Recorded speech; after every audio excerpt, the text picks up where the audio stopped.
The heavy oak door of Mr. Davies' office clicked shut behind me, sealing me inside a room that suddenly felt like a cage. My hands, usually steady, trembled uncontrollably in my lap as I gripped the worn leather of my handbag. Across the polished mahogany table sat Serafina, perfectly manicured, her expression a mask of cold satisfaction. Beside her, my son, Arthur, shifted uncomfortably, his gaze fixed on some point beyond my shoulder, anywhere but on me. The air in the opulent office, thick with the scent of old money and unspoken animosity, pressed down on me like a physical weight. Serafina's voice cut through the silence, sharp and clear. "You'll be left with nothing, Eleanor, and we'll send you to a nursing home." The words, delivered with a chilling lack of emotion, struck me like a physical blow. Nothing? After 30 years by William's side? A nursing home? The world seemed to tilt on its axis. I looked at Arthur, my son, the boy I had raised, hoping for a flicker of protest, a word of defense. But his eyes remained averted, his lips a thin, silent line. The silence from him was louder than Serafina's cruel declaration. Mr. Davies, a man whose professional demeanor usually bordered on the serene, cleared his throat, attempting to steer the conversation back to some semblance of civility. "Now, Serafina, Arthur, let's discuss the terms of William's estate as per his wishes. We are here to finalize the division of assets following William's passing, not to make unilateral decisions." His words, however, held little sway over Serafina. She let out a dismissive laugh, a brittle sound that grated on my ears. "The house, Mr. Davies, is ours. Eleanor has been living there for free for far too long. It's time to liquidate." The casual possessiveness with which she spoke of my home, the home I had shared with William, where we had built our lives, was infuriating. The implication that I was a burden, a charity case, was a fresh wound.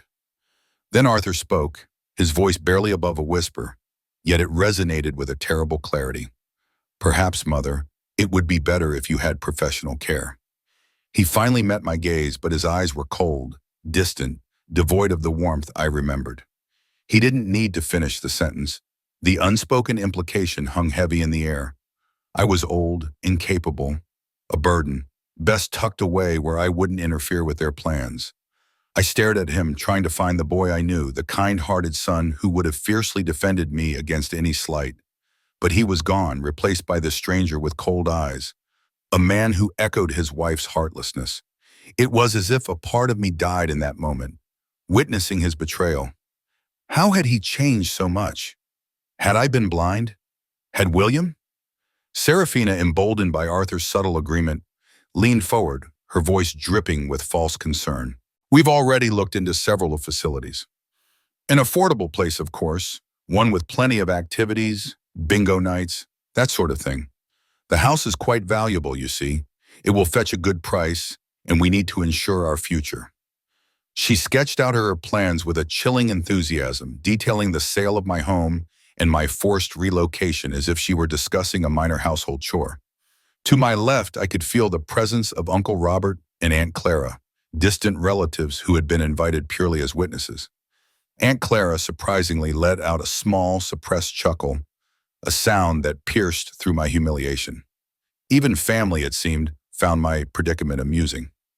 Uncle Robert, however, shifted uncomfortably, his brows furrowed in a slight frown. A wave of profound powerlessness washed over me. I felt small, insignificant, stripped bare of all dignity.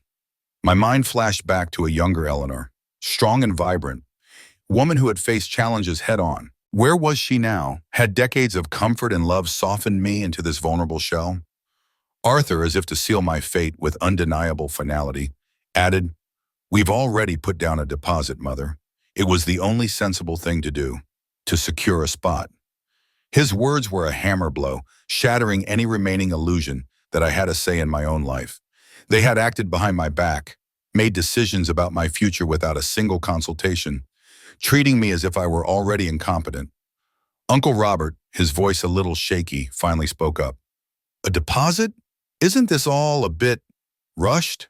Serafina shot him a withering look. "Eleanor has no income, Robert. She was entirely dependent on William. This is the most practical solution. She can't expect to live in a mansion alone, especially when we, William's rightful heirs, need to secure our own future. Her words dismissed Uncle Robert's hesitant objection and my very existence in one swift, brutal stroke. Just as the despair threatened to consume me entirely, Mr. Davies interrupted, his voice cutting through the tense air with an unexpected authority. "Excuse me, everyone. Before we proceed further, there is one final instruction from William that needs to be addressed." He paused, his gaze sweeping over each of us, lingering briefly on my face. William left very specific instructions regarding a sealed document. He insisted it be opened only in the presence of all parties at this precise juncture of the will reading. Serafina rolled her eyes, clearly annoyed by the delay, but a tiny, almost imperceptible spark ignited within me. A sealed document? From William? A fragile thread of hope, almost too faint to grasp, began to unfurl in the pit of my stomach.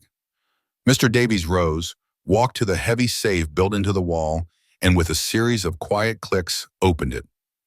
He reached inside, his hand emerging with a flat manila envelope. He placed it on the table before him. My heart hammered against my ribs as I saw my name, Eleanor, scrawled across the front in William's familiar, elegant handwriting. Below it, a date, 3 months before his passing. He knew. He must have known. The implication was a thrilling, terrifying whisper. Mr. Davies, his expression unreadable, carefully slid a letter opener beneath the flap of the manila envelope bearing William's familiar script and my name. The faint rip of the paper echoed in the sudden silence of the office. From inside, he extracted a slim DVD case and a stack of legal documents. He held up the DVD. William's instructions state that this disc is to be viewed immediately and only if Eleanor is present and, quote, being threatened with removal from her home or subjected to mistreatment regarding her financial security and well-being, end quote. The words hung in the air, a direct indictment of Serafina's earlier declaration. Serafina's perfectly composed face visibly paled, her meticulously applied makeup unable to hide the sudden fear in her eyes. Other, who had been stiff and unyielding moments before, now looked genuinely confused, a flicker of something resembling concern crossing his features. For me, that tiny spark of hope, once so fragile, ignited into a small, steady flame. William, always the protector, even from beyond the grave. Mr. Davies walked over to a discreetly hidden cabinet, pulling out a flat-screen television and a DVD player. The technological setup seemed incongruous in the old-world charm of his office, yet it now held the promise of truth. He inserted the disc, and the screen flickered to life. The first image brought a gasp to my throat, a wave of profound emotion washing over me. There he was, William. He sat in his favorite armchair, the one by the fireplace in our living room, looking directly into the camera. He looked a little thinner, perhaps, the illness already taking its toll, but his eyes, those warm, intelligent eyes I had loved for so long, still held their familiar spark. A tear escaped and traced a path down my cheek. He was here with me, in a way. "If you're watching this, Eleanor," William began, his voice surprisingly strong, though a little softer than I remembered, "it means someone is trying to take advantage of you, and I made sure that would never happen." His words were a thunderclap in the quiet room. Serafina, who had been trying to regain her composure, now looked utterly horrified, her confidence wavering, replaced by an undeniable terror. Arthur, beside her regier, sat frozen, his confusion deepening into something akin to dread. Uncle Robert and Aunt Clara, previously passive observers, now leaned forward, their faces a mix of surprise and anticipation. William continued, his gaze unwavering, as if speaking only to me. "I've been watching, sweetheart. I've seen how things have changed since I got sick. I've seen how our son allows his wife to treat you, and I won't have it." My throat tightened. He had known. All those months while I wrestled with grief and the subtle shifts in our home, William had been aware, observing from his sickbed, planning his final act of protection. It was a bittersweet realization, a mixture of comfort and sorrow. The depth of his love, still reaching out to me, was overwhelming. As William's voice filled the room, a memory, sharp and vivid, pulled me back in time. It was 18 months ago, a mere 6 months after William's funeral, when the world still felt muted and I moved through life in a haze of grief. Serafina, with Arthur beside her, had approached me with what seemed at the time like a compassionate offer. "Mom, it's too much for you here alone," she had said, her voice laced with what I now recognized as a deceptive sweetness. "Arthur and I were thinking we could move in temporarily. Just until you get back on your feet, we'd be here to help." Initially, the idea had been a comfort. The silence of the house had become a heavy shroud, and the thought of family filling the empty spaces had seemed like a balm. Serafina, with her energetic demeanor and Arthur's quiet presence, promised a return to some semblance of normalcy. I was still so consumed by grief, so lost in the echoes of William's absence, that I welcomed them with open arms, grateful for their supposed concern. But within weeks, the temporary arrangement began to morph. The changes were subtle at first, almost imperceptible to a woman drowning in sorrow. A new set of brightly colored mugs replaced William's mismatched favorites in the kitchen cupboard. "Oh, these old things were so chipped, Mom," Serafina had chirped, tossing William's beloved, slightly worn mug into the bin. I remember looking at it, a wave of tenderness mixed with irritation, but my voice had failed me. Grief had stolen my protest. Then came the rearrangement of the kitchen itself. Shelves I had organized for decades were suddenly reordered to Serafina's liking, my familiar cooking tools replaced with her sleek, modern gadgets.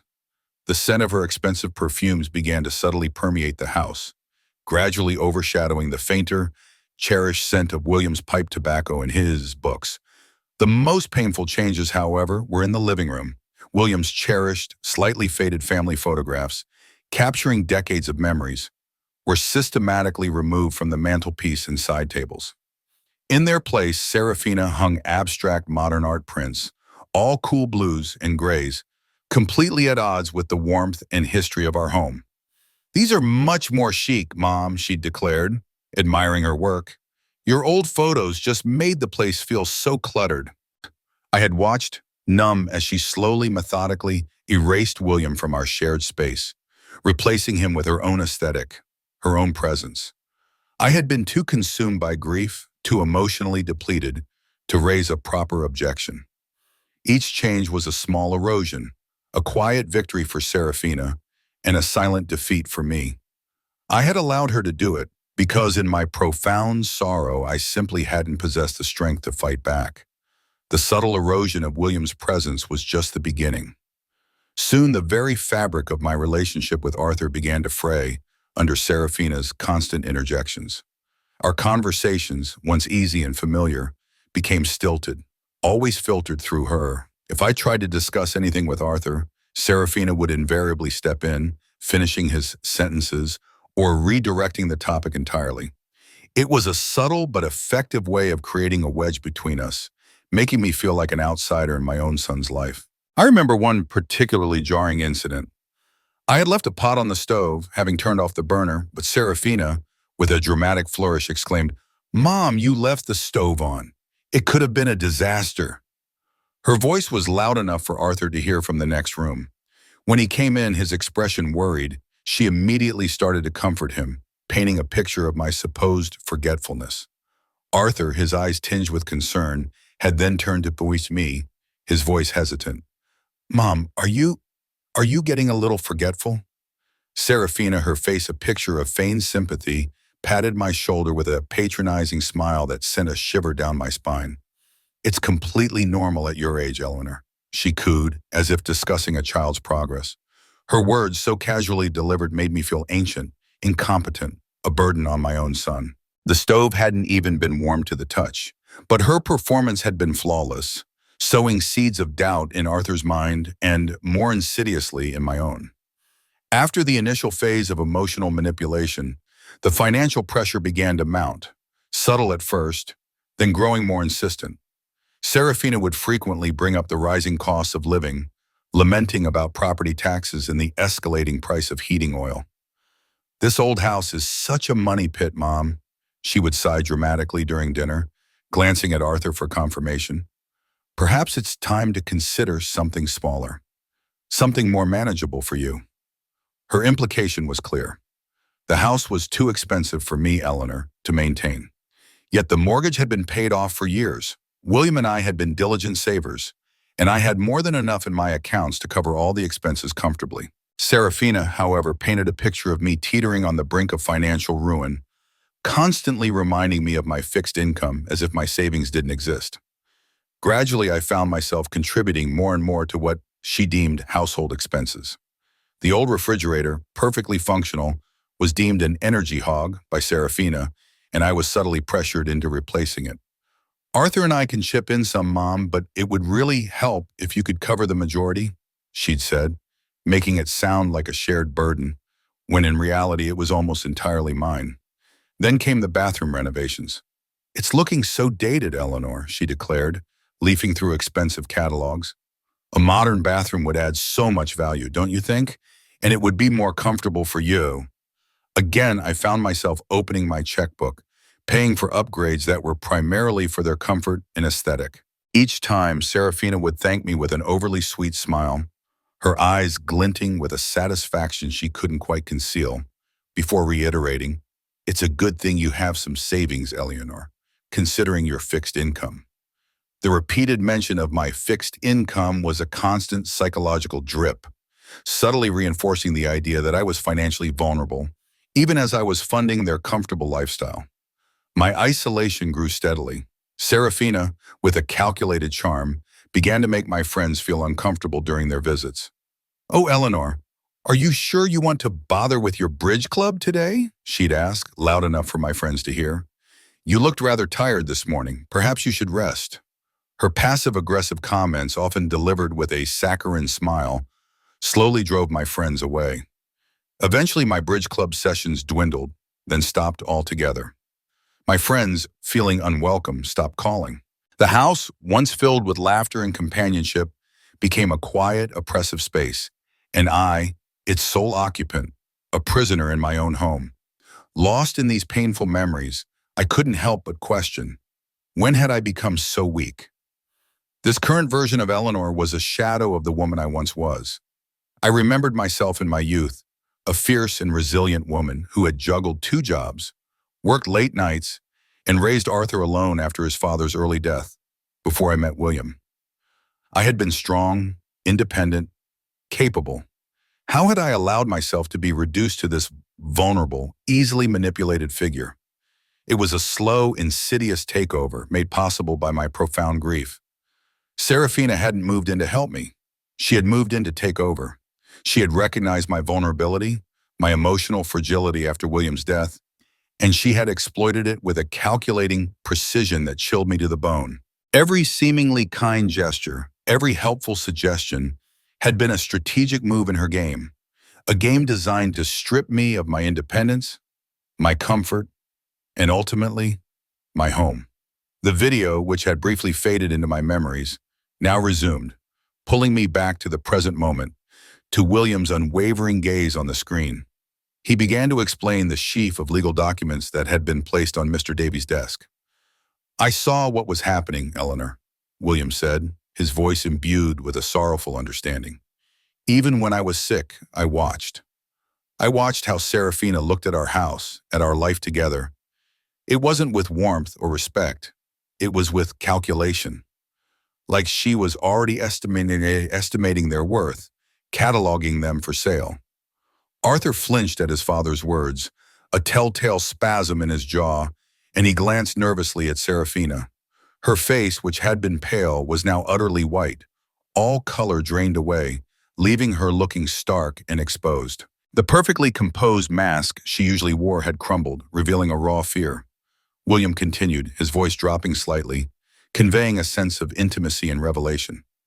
"There were things I heard, Eleanor, conversations from my hospital bed, that Serafina thought I couldn't hear. She assumed I was too weak, too sedated, too close to the end to comprehend her words. I need to tell you about a conversation I overheard," William stated, his eyes now sharp. "The night before my last surgery. Do you remember that night, sweetheart, when you briefly left my bedside to get us both some coffee?" I remembered it vividly. The sterile hospital corridor, the fluorescent lights buzzing, the comforting weight of his hand in mine before I left him, promising to be back in moments. The heavy sense of dread I carried, knowing his surgery was tomorrow, praying it wouldn't be his last. I had been so worried about him, so consumed by my love and fear, that I hadn't even considered what might be happening in my absence. William's face on the screen hardened, a flash of righteous anger in his eyes. That night, while you were gone, Serafina came into my room. She didn't know I was awake, barely.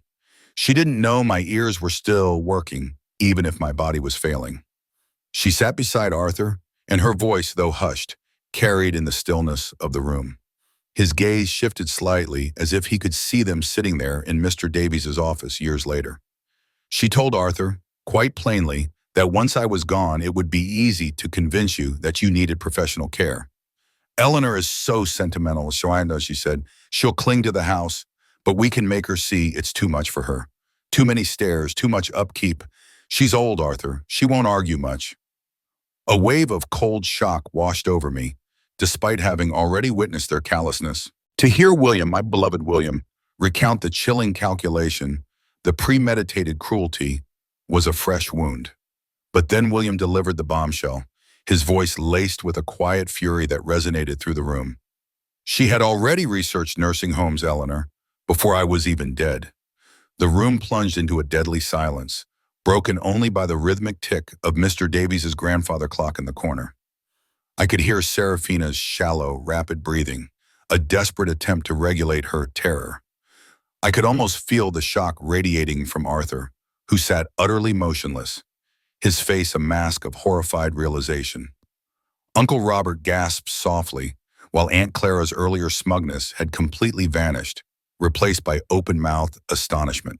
William's voice, now imbued with a renewed strength and purpose, cut through the oppressive quiet. But what she doesn't know, what they both failed to account for, is that I made preparations. I protected you, sweetheart, in ways she never saw coming. I knew, Eleanor, that I wouldn't always be there to hold your hand, so I found a way to do it even when I'm gone. Just then, Mr. Davies reached for the remote and paused the video. The frozen image of William's resolute face stared out at us, a silent sentinel. Mr. Davies looked at me, his gaze gentle but firm. Eleanor, he said, his voice low, are you ready for what comes next? I looked around the room at Serafina's ashen face, at Arthur's shattered expression, at the shocked faces of my relatives. In that moment, the weariness that had weighed me down for so long began to recede, replaced by a surge of my old strength, the resilience I thought I had lost. William, my William, had seen through their deception, had anticipated their betrayal, and had moved mountains to protect me. I would not let him down. I would not let them win. My voice, which had been so small and timid for so long, now emerged clear and steady, imbued with a newfound determination. Play it, I said, meeting Mr. Davies' gaze unflinchingly. Play every last word. If you're finding this story as gripping as I am, don't forget to like this video, share it with your friends, and subscribe to make sure you don't miss a single twist. And now back to William's final act of defiance. Mr. Davies pressed play, and William's determined face once again filled the screen, his gaze locked on me, reassuring and strong. Eleanor, what I'm about to tell you is going to sound complicated. There's a lot of legal jargon involved, but I need you to listen carefully. Every detail is important. He paused, a flicker of sadness crossing his face, a silent apology for the pain he was about to reveal. 3 months ago, Dr. Evans told me the cancer was spreading much faster than we anticipated. He gave me a timeline that was far shorter than what I let on to you. I couldn't bear to tell you then, sweetheart. I wanted you to focus on us, on our remaining time together, not on my impending death. A lump formed in my throat.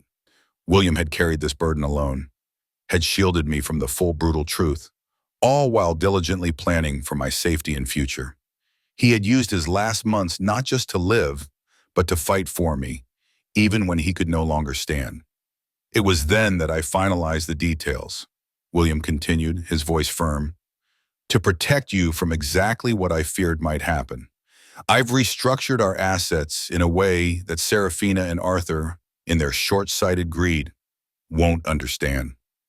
The tension in the room was palpable, thick enough to cut with a knife. Serafina sat rigid, her hands clasped so tightly her knuckles were white. Arthur gripped the edge of the mahogany table, his eyes darting between the screen and his wife's terrified face. The house, William declared, his voice resonating with authority. The savings accounts, the investment portfolio, none of it is what it appears to be on the surface. Not to them, anyway. Serafina let out a choked sound, a strangled gasp that was half scream, half sob. Arthur's grip on the table tightened, the wood creaking faintly under the pressure. William then detailed his ingenious plan. 18 months ago, Eleanor, as soon as I received my initial diagnosis, I established a comprehensive revocable living trust. This trust, legally binding and meticulously structured, designates you, Eleanor, as the primary beneficiary and, crucially, the sole trustee of the house, our liquid assets, and our entire investment portfolio. Mr. Davies, sensing the moment, paused the video again. He picked up a thick document from his desk, its pages filled with dense legal text. As William just explained, Mr. Davies said, his gaze fixed on Serafina and Arthur. Despite any previous notions of co-ownership or inheritance claims, this trust agreement legally vests control of the primary residence in the vast majority of William's estate firmly and irrevocably with Eleanor. He emphasized the word irrevocably, letting it hang in the stunned silence. I, who had always been intimidated by legal documents, found myself staring at the trust agreement with a mixture of awe and dawning comprehension. The pages might have been hieroglyphics to me before, but now, knowing William's intent, I saw a fortress built brick by brick with his love. Serafina's face was not just pale anymore. It was tinged with a sickly greenish hue, her eyes wide with a desperate, trapped animal's fear. Mr. Davies, now with a genuine, almost triumphant smile, looked at me. Eleanor, what this means in plain English is that you have far more control over your assets and your future than anyone in this room, especially Serafina and Arthur, ever realized. He restarted the video. William's face reappeared, his gaze unwavering. And that's not all, sweetheart. I knew their kind of greed. I anticipated their attempts to manipulate and coerce you. So I added specific conditions to the trust. Conditions designed to activate additional protections precisely for moments like this. He paused for dramatic effect, letting the weight of his words sink in. If you are ever threatened with forced relocation, Eleanor, or if anyone attempts to coerce you into giving up your home or your financial independence, the trust activates an entirely new set of clauses. Arthur, his voice a hoarse croak, finally broke his stunned silence. He pushed himself slightly away from Serafina, who seemed to shrink in on herself. What kind of protections? He whispered, his voice barely audible, laced with a tremor of pure panic. I looked at him, my son, who had sat silently while his wife plotted to cast me out. The question in his voice was not for my well-being, but for his own rapidly unraveling future. William, my brilliant, loving William, had built a trap, and they had walked right into it. William's face on the screen, resolute and unwavering, answered Arthur's terrified question without missing a beat. What kind of protections? He repeated, his voice echoing Arthur's croak, but with an underlying steel. If anyone, and I mean anyone, including our son, tries to force you out of your home or threatens you with institutionalization against your will, they forfeit any claim to inheritance, not just from the house, but from everything. Every last dime. The words landed with the force of an anvil. The room fell into a deafening silence, so profound that my own pounding heart seemed to reverberate through my chest. Serafina gasped, a raw, strangled sound, her eyes wide with unadulterated horror.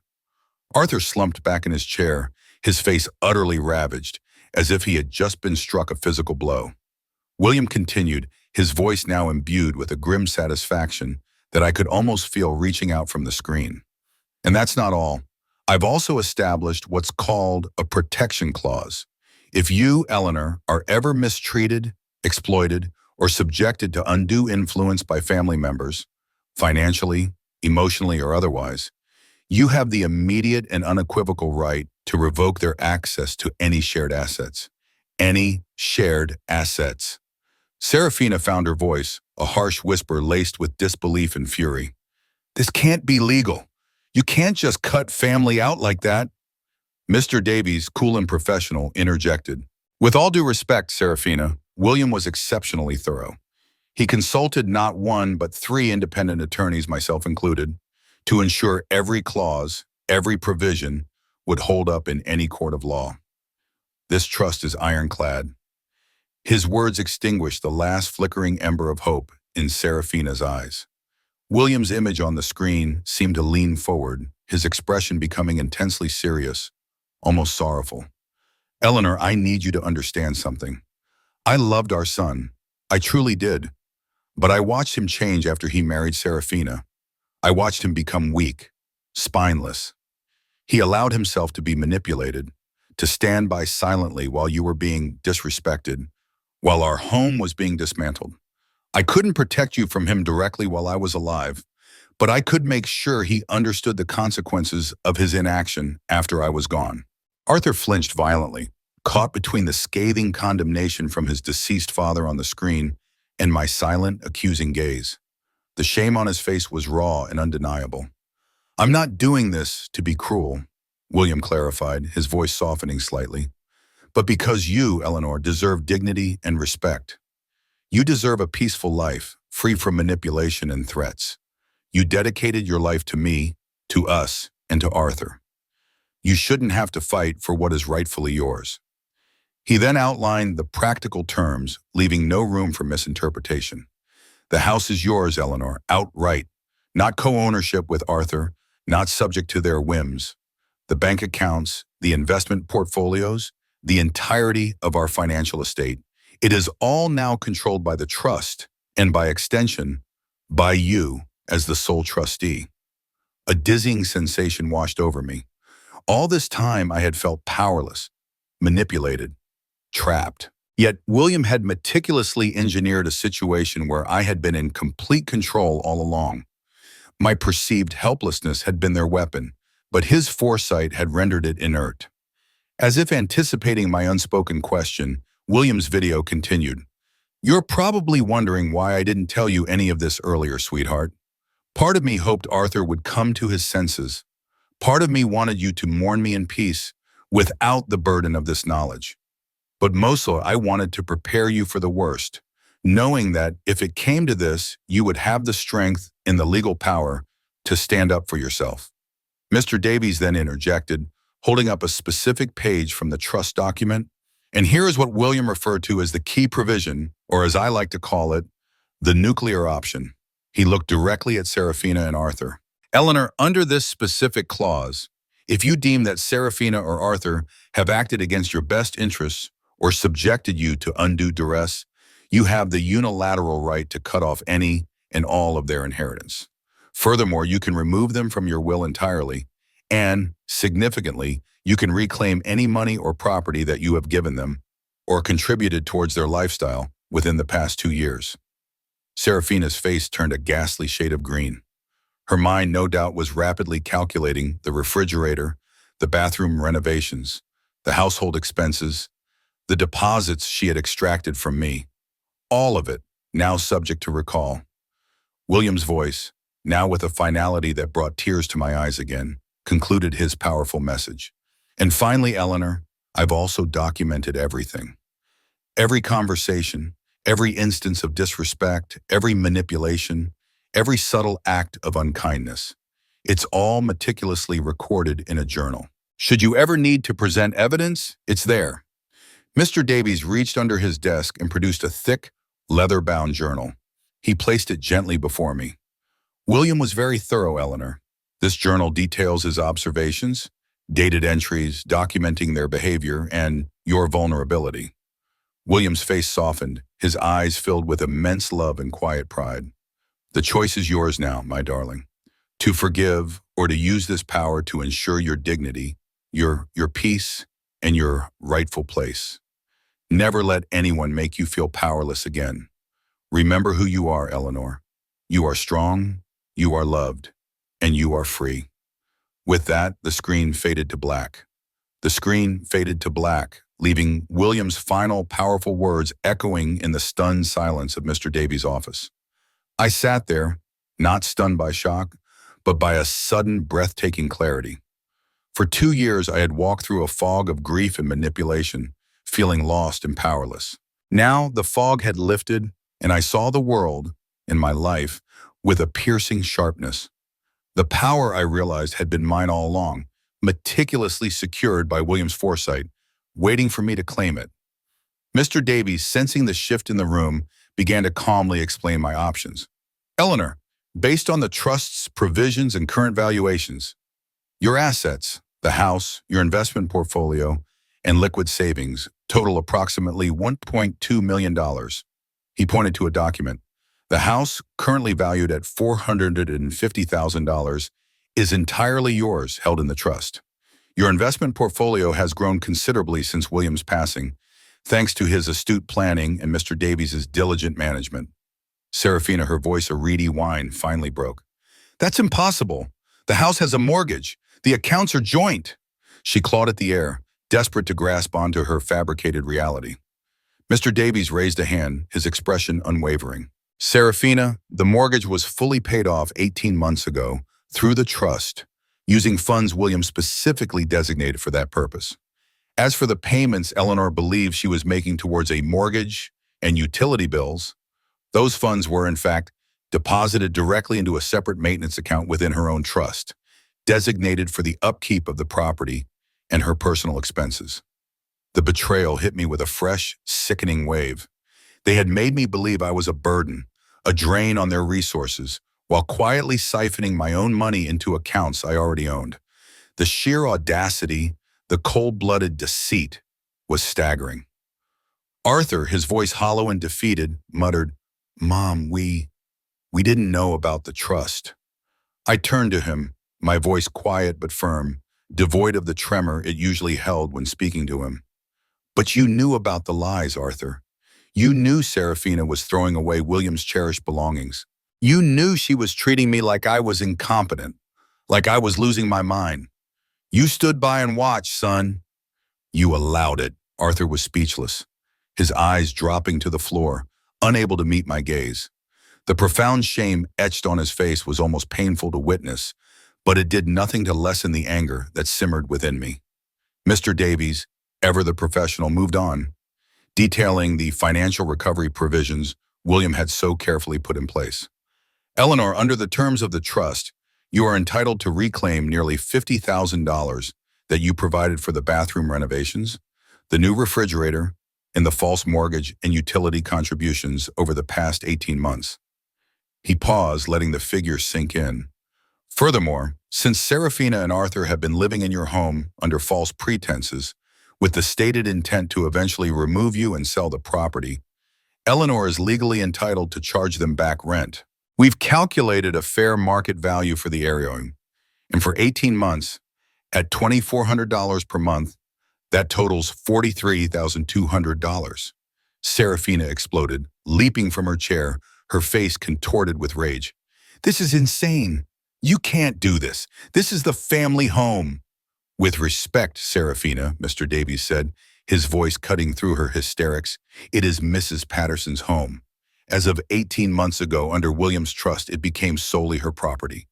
You have been living there, legally speaking, as guests."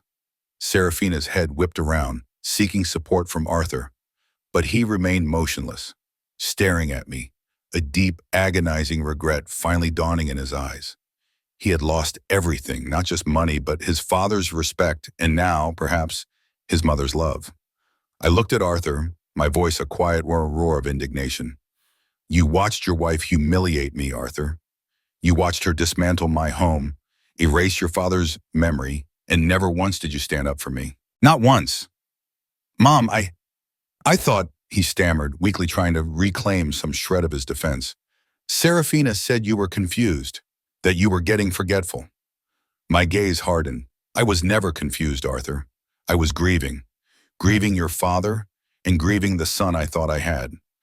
Mr. Davies, perhaps sensing my emotional exhaustion, quietly placed a sealed envelope in my trembling hands. "William also left this, Eleanor. A personal letter to be delivered at the conclusion of the reading." Tears streamed down my face as I opened it, recognizing William's familiar hand. His words of love, affirmation, and unwavering faith in my strength poured from the page. He reminded me of my resilience, my sacrifices, the independent woman I had always been before grief had dimmed my light. The letter ended with a powerful decree. You owe them nothing, my darling, except what they earned through respect and kindness. And sweetheart, they haven't earned anything. I looked up, meeting Serafina's gaze. Her tears were flowing freely now, not from remorse, but from the collapse of her elaborate scheme. Beside her, Arthur sat, defeated, his face a landscape of regret. I stood, the journal William had kept, the testament to their cruelty, clutched in my hand. My voice, no longer hesitant, was clear and resonant. Mr. Davies, I said, my eyes fixed on my son and his wife, I want them out of my house by the end of the week, and I want every penny they owe me calculated, to the last cent. Serafina began to babble. But Eleanor, we're family. Where will we go? Family, I stated, my voice devoid of emotion, doesn't lie to each other. Family doesn't threaten to throw each other away like garbage. You made your choice, Serafina. And Arthur, you made yours. I turned, the weight of the past 2 years finally lifting from my shoulders. As I walked towards the door, I could hear Serafina's panicked demands, her furious whispers to Arthur. But their problems were no longer mine. I was finally, irrevocably, gloriously free. Stepping back into my home felt different. The air, previously thick with Serafina's controlling presence, now felt light, breathable. The silence wasn't empty. It was filled with the quiet promise of peace. I found Serafina in the living room, a phone pressed to her ear, her voice a frantic whisper as she tried, fruitlessly, to find legal recourse. She glanced up, her eyes narrowing as I walked in, but I met her gaze with a newfound firmness. Serafina, I said, my voice steady, betraying no hint of my past timidity. Start packing. You have until Sunday to be out of my house. She slammed the phone down, her face contorted in a sneer. How could you, Eleanor? How could you throw out your own son? I thought of William's letter, his words of affirmation still burning in my mind. The kind of mother, I replied, my voice strong, who finally learned that being someone's parent doesn't mean letting them destroy you. She tried a different tactic, her expression morphing into one of false contrition. Please, Mom, I was wrong. Let's just forgive each other. We can have a fresh start, be a real family. A bitter laugh escaped me. A fresh start. You gaslighted me, Serafina. You deceived me financially. You threw away William's cherished belongings, and you plotted to institutionalize me against my will. That wasn't just hurting my feelings. That was psychological abuse.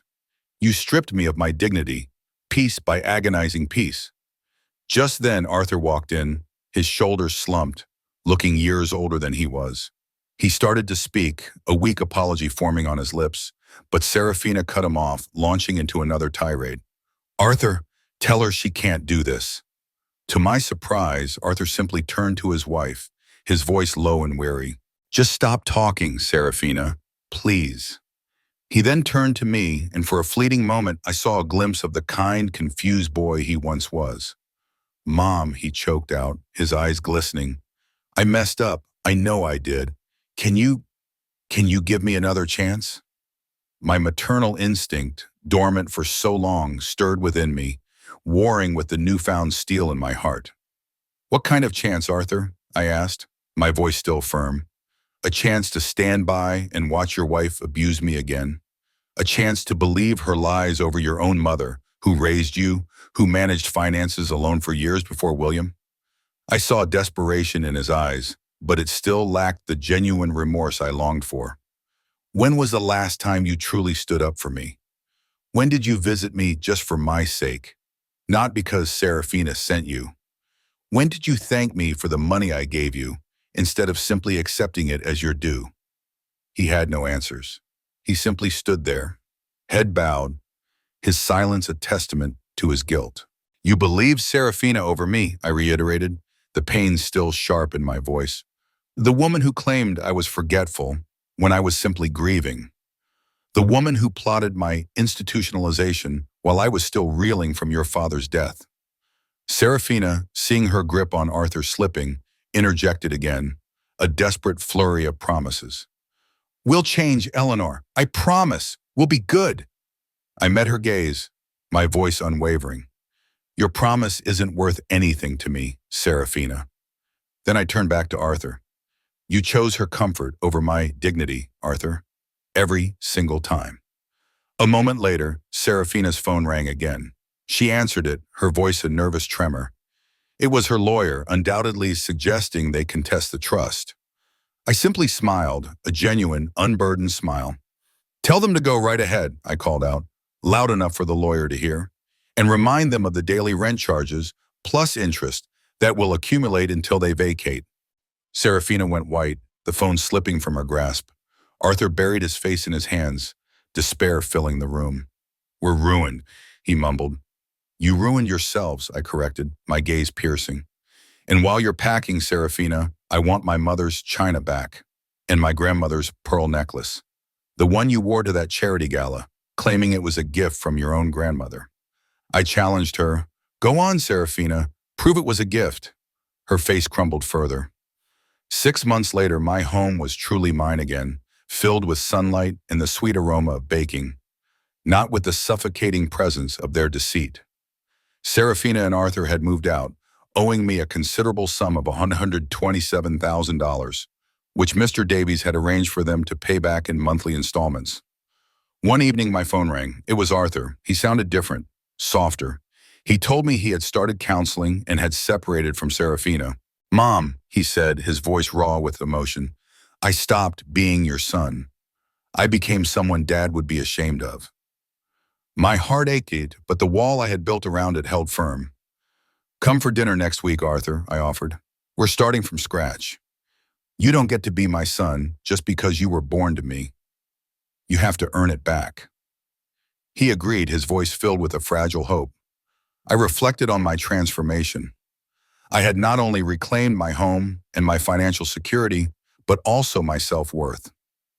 I reconnected with my old friends, rejoined my bridge club, and, to my delightful surprise, even started dating a charming widower I met at the community center.